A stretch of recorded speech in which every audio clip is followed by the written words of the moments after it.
They would just put me in a setting for 30 days and then just kick me out. And I never had enough footing or stability or foundation. I am an alcoholic and an addict, and that's never going to go away. There's a lot of wins in your life.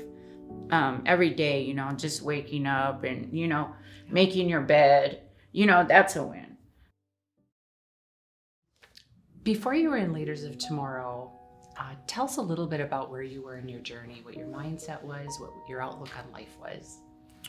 Well, my outlook on life was not well about 2 years ago. I was in some trouble, and I have been in and out of institutions for the last, you know, I want to say 20 years. My life has been not a very good, you know, road. It's been real rocky. I have been homeless for 20 years. And 2 years ago, I got a chance to, I would have to say, clean up my act. I was given a chance to go into DUI court, and I took it. So my mindset up until 2 years ago was not very, very well, and I was very unhealthy. And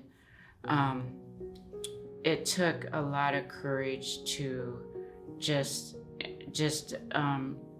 to think to myself that I want a better life. And at the age of 50, you know, I had to do something. I always look at it like this, you know, I am an alcoholic and an addict, and that's never going to go away. But what I did know is that if I could get help and support, that my mindset would be a lot different. So I chose to enter into DUI court, and it was one of the best things that has ever happened to me. So growing up, do you feel like you were set on a path for success, or do you think that led you down the journey you were on? I think what it was I was adopted, and it was a great upbringing and a very Christian, religious upbringing. My dad was a preacher. My mom was in her late 50s, and my dad was in his 60s when they adopted me. So they were older.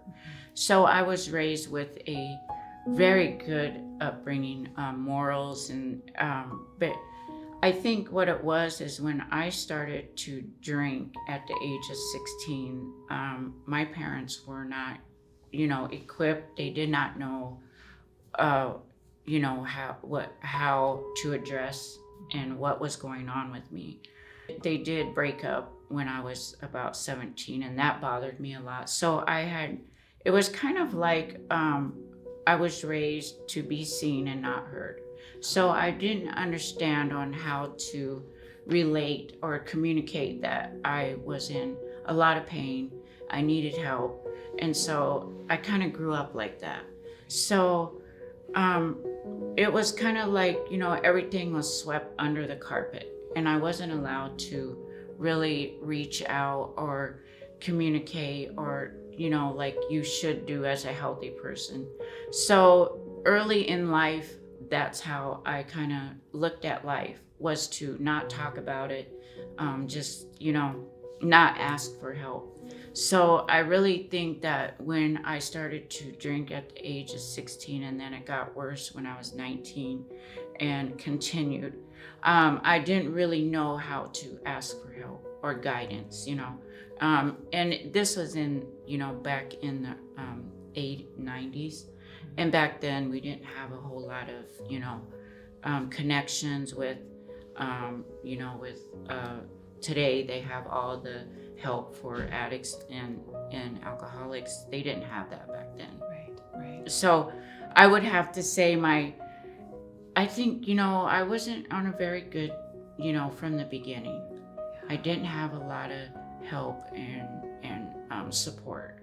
And so I was just kind of out there going through life with a lot of just meeting a lot of bad influences. Right. Well, it sounds like you internalized a lot of pain, and that I'm sure can feel really isolating. So Yeah, and I think that's where some of my, was the pain and not being able to communicate, ask for help, and not knowing where to go and what to do. And I just kept finding bad influences in my life. And there was no support because my parents were very, they were older, and they didn't understand how to raise me. And when I became an alcoholic, they really didn't understand, and so they wanted to just not really talk about it or even address the fact that I had a problem. They would just, so it was really, really hard with no support. And when nobody wanted to talk about the problems, and I had a lot of problems, I was a teenager.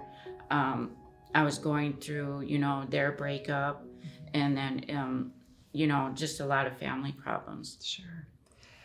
You said something earlier that caught my attention, and that was when you made the choice to go into drug court.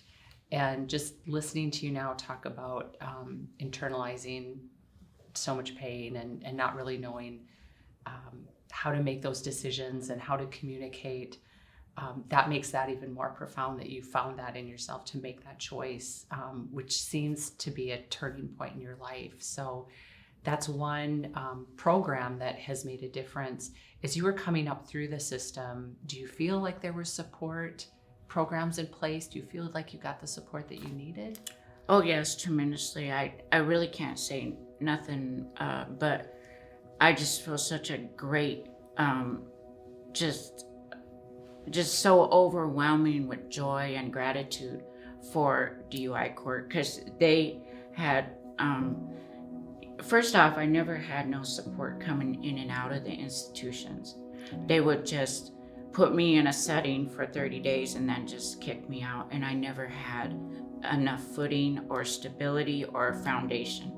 I was just basically just kind of, here you go, and there's the road. And I never had stability or support because my family, I'm not from around here. I grew up in Ohio, so all my family's in Ohio. And so I didn't have sober or, clean friends out here. And all I had was the street. So when I got into DUI court, it was such a great, it made me feel safe for once, because I have never felt safe. And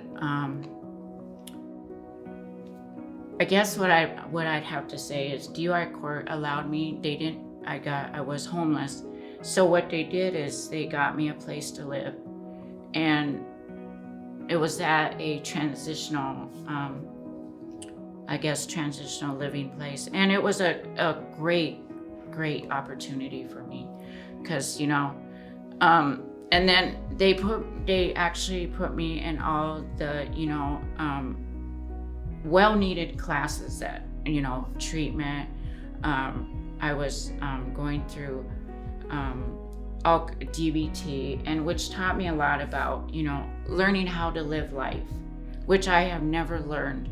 I have never knew how to live life, and they had given me the tools, and it was just a great opportunity for me. Yeah. Mm-hmm. It sounds like it gave you a foundation to really start the next part of your journey. And that led you at some point to Leaders of Tomorrow, which is really focused on, it's a completely different leadership program, because I think it focuses so much on your personal development. Do you feel like having that foundation and then getting to Leaders of Tomorrow was a real turning point? Well, yeah, and it was crazy because I have been going through all these classes in DUI court, and Leaders of Tomorrow was almost the last one. Yeah. And it was kind of great because it was almost the best one, because I have been through so many classes and getting so much information. But when I did get to Leaders of Tomorrow, which was about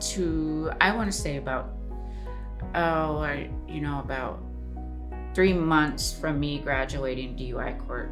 So it was, and it wasn't like a class that I had to take to graduate DUI court. It was actually a class that was offered to me. And what was so great is I had heard from a prior student. She had told me, Cheryl, you'll love this. You got to take it. I think you would be great in it. So I actually had heard about it before.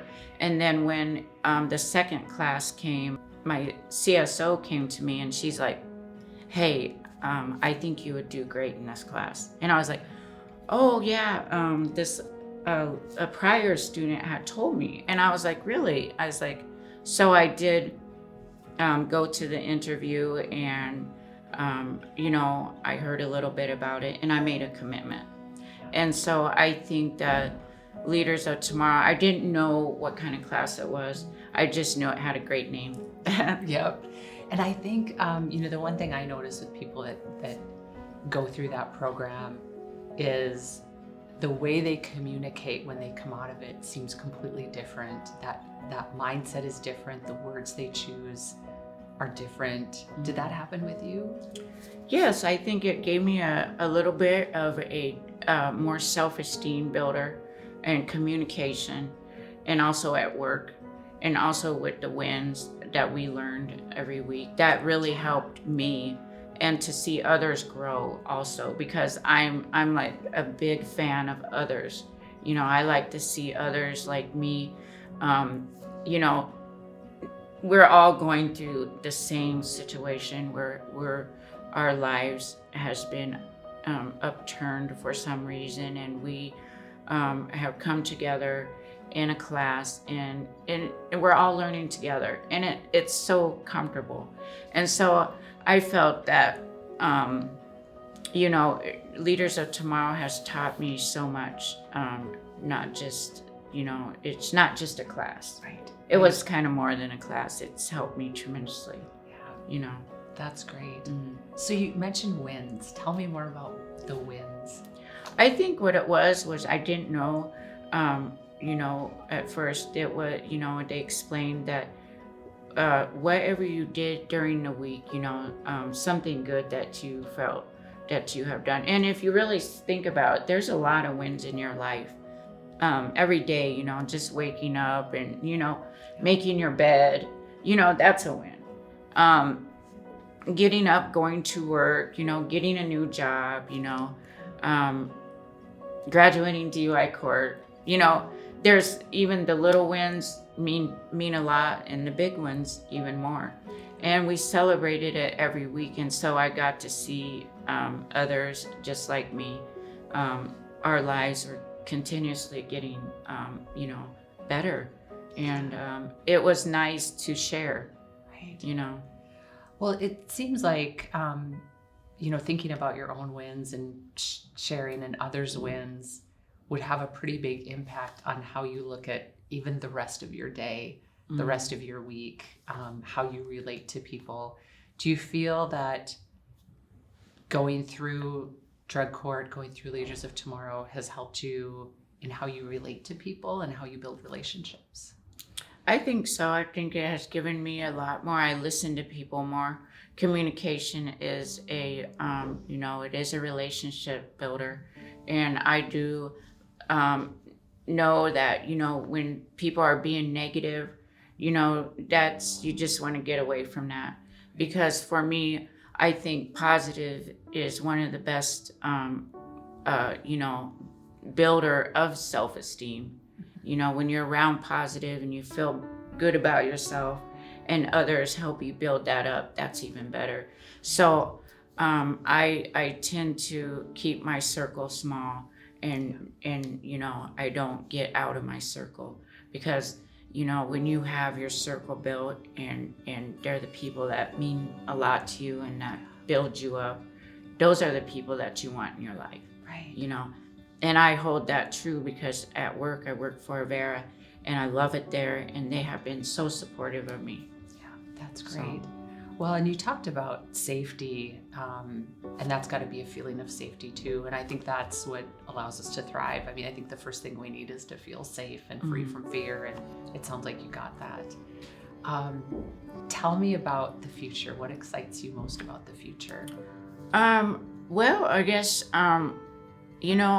for me, I guess the sky is the limit, because the last 2 years have been just, to me, I mean, just so, I just have so much gratitude, and I've worked hard, so I pat myself on the back because I'm truly proud of myself, because I have come from, 20 years of being homeless and not caring about my life, and being a drug addict and an alcoholic, and just not doing anything for myself.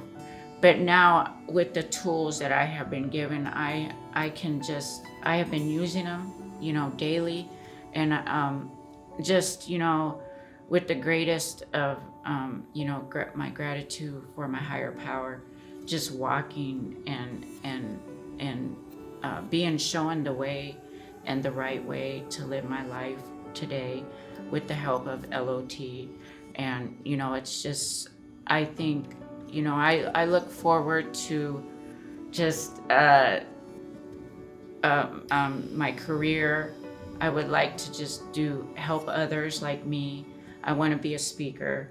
I do some speaking as we speak. I am involved in speaking at Keystone and other places.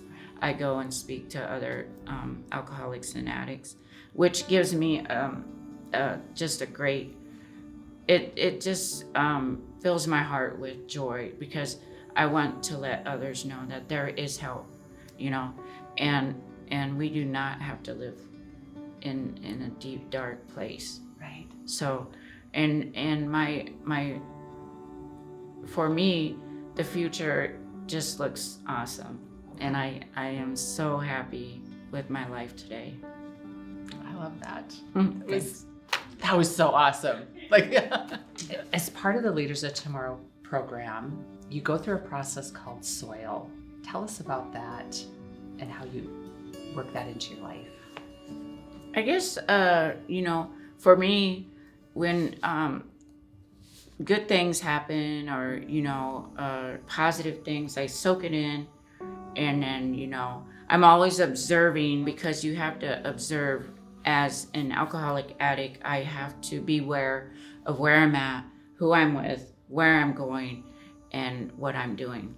Right. And so I'm always observing my surroundings, because I want to keep, positive all the time around me.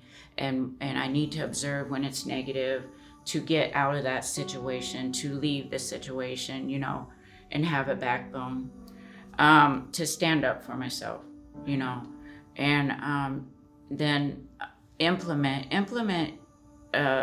is a big thing, because you got to implement what you learn and implement in your life,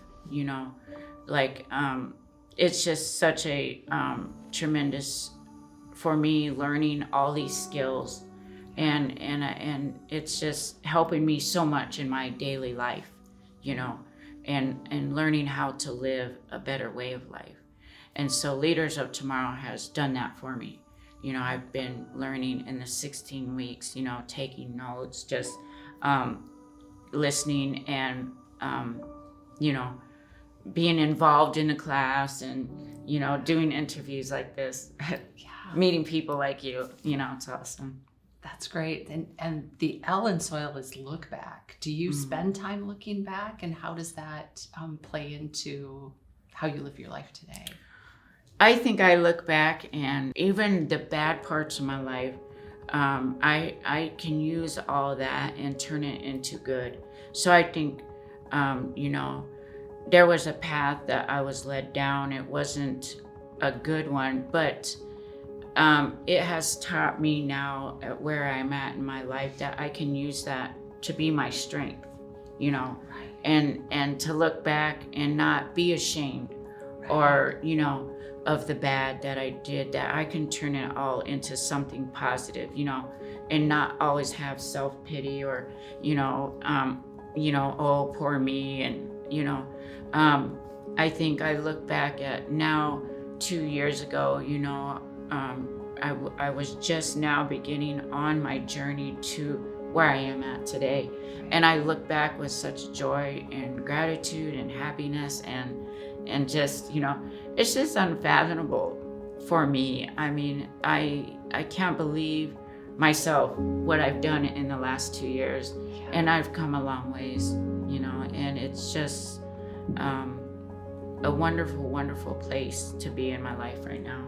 Yeah, and that is such an incredible lesson to not define ourselves by a moment in time, a moment in our life. We're so much more than that. Do you think soil is a concept that can work for other incarcerated persons who are on this similar journey?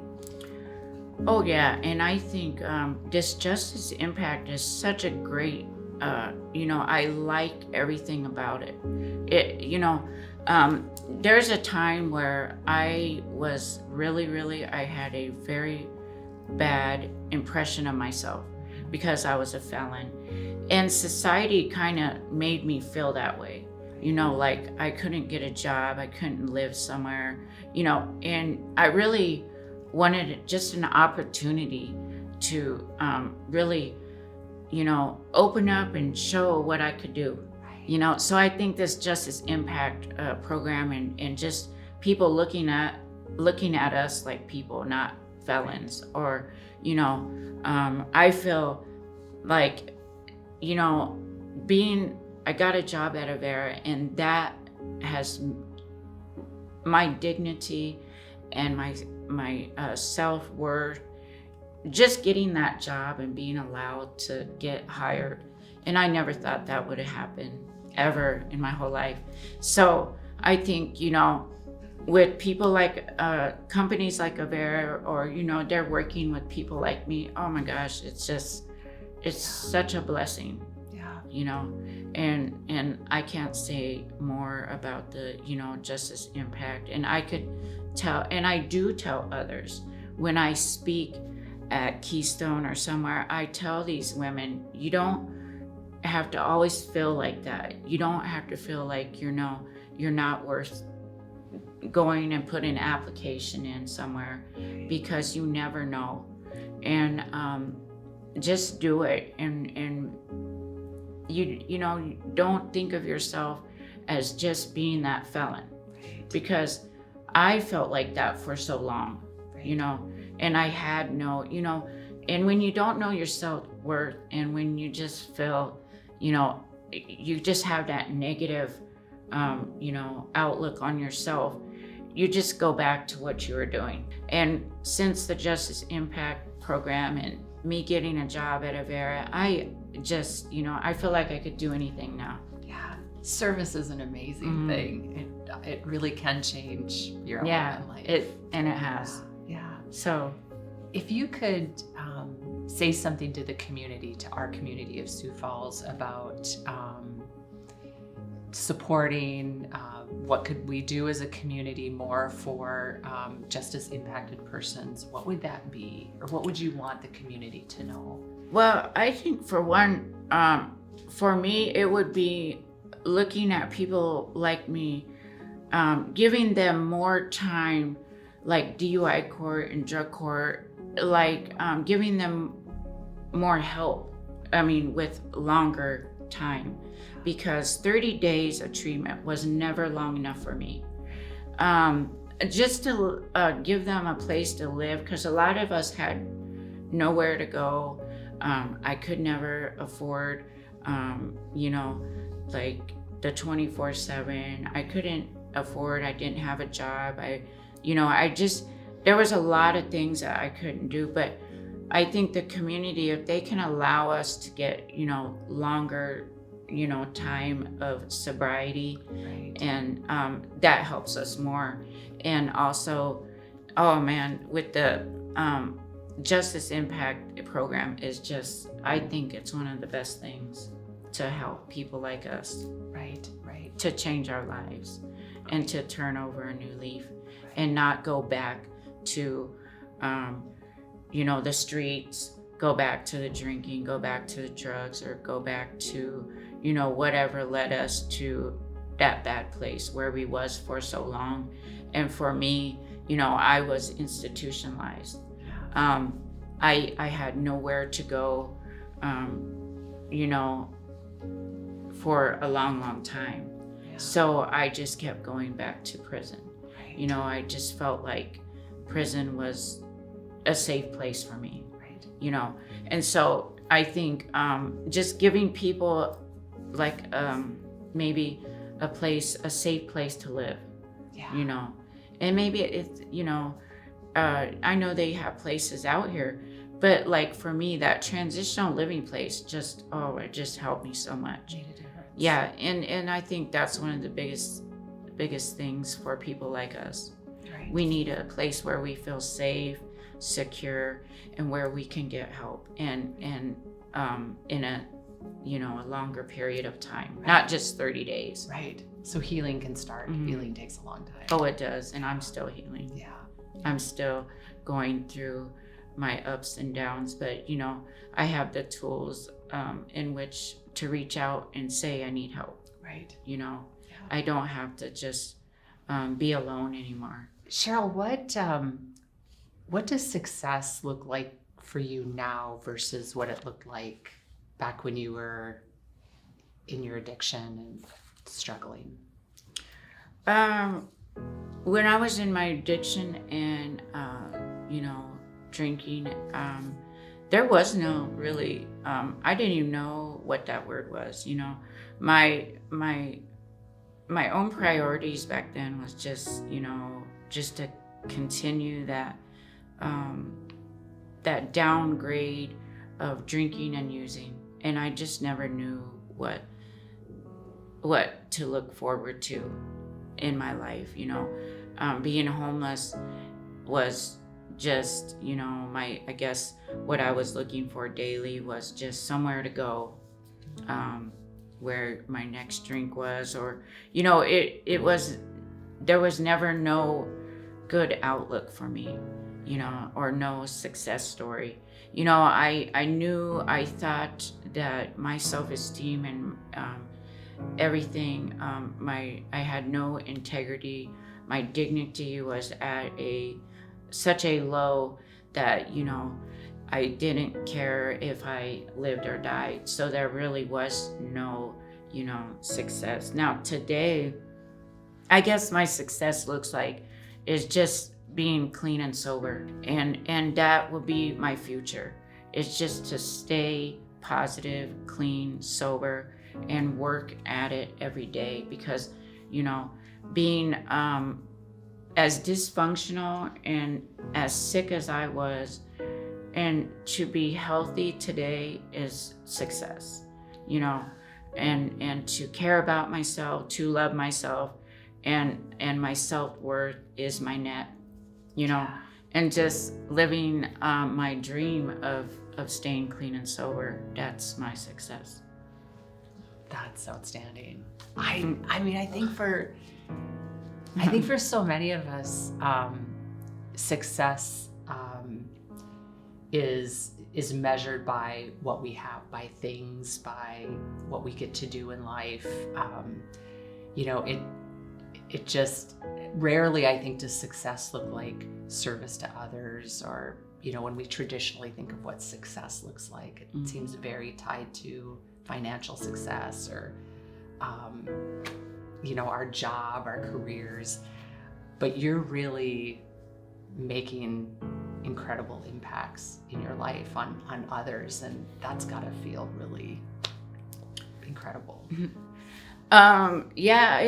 I guess I wouldn't really know that until there are some people that will come up to me and say, you are such an inspiration, and I didn't even know it. But I do a lot of things that I am not aware of, and it's great because it's positive.